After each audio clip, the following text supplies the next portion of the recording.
active in their approach, and Hmm. some people need to be a little bit more like calm. It's such a beautiful thing, because I've been doing yoga since I so many years, over 50 years.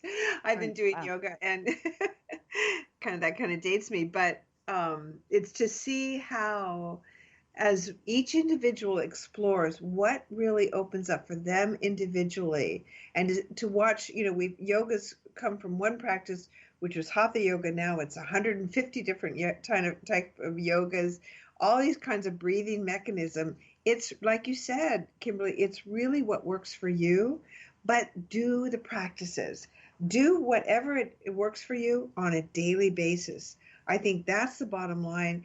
I think that's what all of our practitioners have talked about.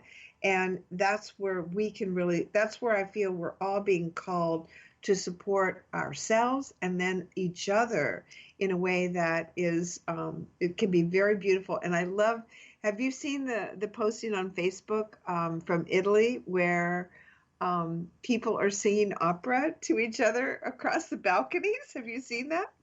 Great. Nope, I have not. It's so Yes. fun. It's so beautiful because it's locked down right now. But the fact is that they're expressing, and singing is what? It's breathing, right? Singers have to learn how to breathe right, and learning how to breathe at a deep level is very, very connecting to our soul. So, speaking of different energy paths, I love that. And you and I both know about the quantum physics part. I interchange that with astrology. You do it in your healing and your energy healing. You're a wonderful energy healer. And then the whole bioenergetic type of healing, connecting people to their body in a new way. So, the other thing that's happening here, which you and I are both health practitioners, and I teach people about health and coaching is required to set a new routine, because honestly, setting a routine sometimes takes more than 30 days. So, but Uh-huh. getting back to this connection that we can't keep addressing health in the way that we are. We have to address it from the inside out. Yes. And um, and I love that the body scan, and I know that you do them with your clients, it really helps connect, because when I started doing this in 96, I've been looking at my body in biomeridian type of form. Hmm. I started to connect to the value of my body.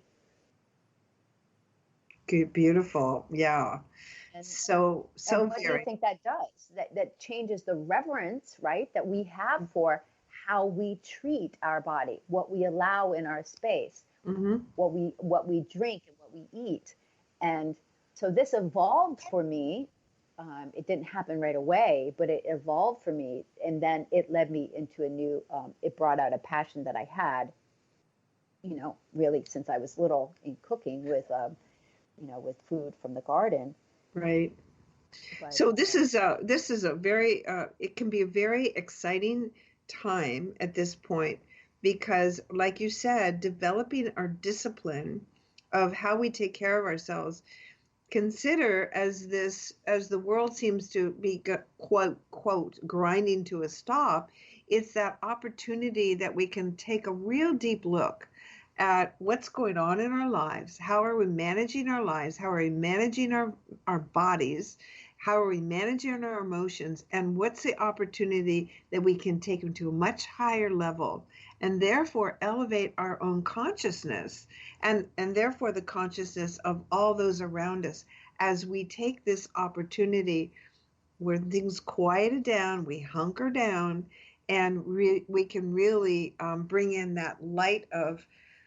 And that's what I loved about Lori's talk, is that she brought in that playfulness, that light, and how we can really turn this into, magical moments in ourselves, and in our, certainly in our communities. for sure. So we have now families with their children at home. That's going to open up new opportunities, right? The Hmm. children are going to have to learn discipline at home with their schoolwork, but that gives the parent an opportunity to now possibly feed them more healthy. What's going on at school, and it gives a healthy exchange, a direct exchange about what's going on with school, so that communication. And I just really think that the connection is big. So even though it seems like this is very drastic, I spoke when I did my talk on what's happening astrologically. I mean, Venus is reaching wholeness, which is a very beautiful thing. So you look around and you say, where is the beauty in all of this? So, and I think that this week might be the most spirited because of the eclipses are being triggered, and there's some really strong conjunctions going on. But we have a new moon and we have the spring equinox coming in just 2 days. Yeah. So that's where we birth forward with new courage and creativity and start and plant seeds for starting something new. So through this, we're going to have to come through some new courage. The spring equinox is this week, correct? Yeah. Yeah. Which is, wow, it's really a great point, because we can now spring forward into a new way of being. And I think, I know in my studies through yoga that chaos is really an opportunity for change, recreation, and growth in a way that we hadn't perceived or thought was going to ever happen.